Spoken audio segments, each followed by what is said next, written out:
Comedian and actor Maz Jobrani has many admirers in the Iranian American community. And like many members of that community, in what some have nicknamed Tehrangelis, this year's World Cup presents a dilemma. I can tell you how I feel. I've always been a fan of football, soccer, my whole life. I've played it since I was a kid. And I was always a fan of Team Melli.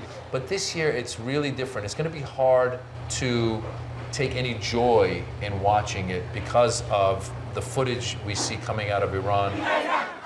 Iran has seen widespread protests and an often violent crackdown on demonstrators since the death in custody of Mahsa Amini, arrested for violation of laws regarding how women dress. Support for the protests is widespread in the large Los Angeles Iranian American community, with protest slogans appearing on billboards and shop fronts. The USA-Iran match is weighted with significance, especially given the long history of rancor between the two countries. I like to say that the Islamic Republic took Americans hostage for 444 days, and they took Iranians hostage for 43 years. So we're seeing the women of Iran, the youth of Iran, the brains, everyone has had enough. Do you think that there's a feeling of being torn to, kind of like honor your Iranian roots by rooting for the team, or feeling like that's rooting for something else instead? It's a very bittersweet time for Iranian Americans. A lot of Iranians are saying it's not a time to watch football or to celebrate anything.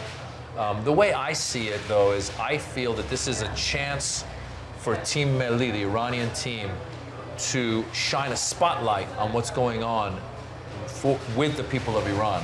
And there's going to be a lot of eyeballs on that game as Iran plays the USA. Jobrani says the World Cup match can be a significant moment for Iranians everywhere. I hope that there's some form of protest and some form of shining the light on what's going on in Iran, amplifying the voices of the Iranian people. That would bring joy to my heart, and I think it would bring joy to a lot of Iranian Americans in the diaspora. Joy mixed with grief and concern, with all eyes on a match that is much more than a game. Rob Reynolds, Al Jazeera, Los Angeles.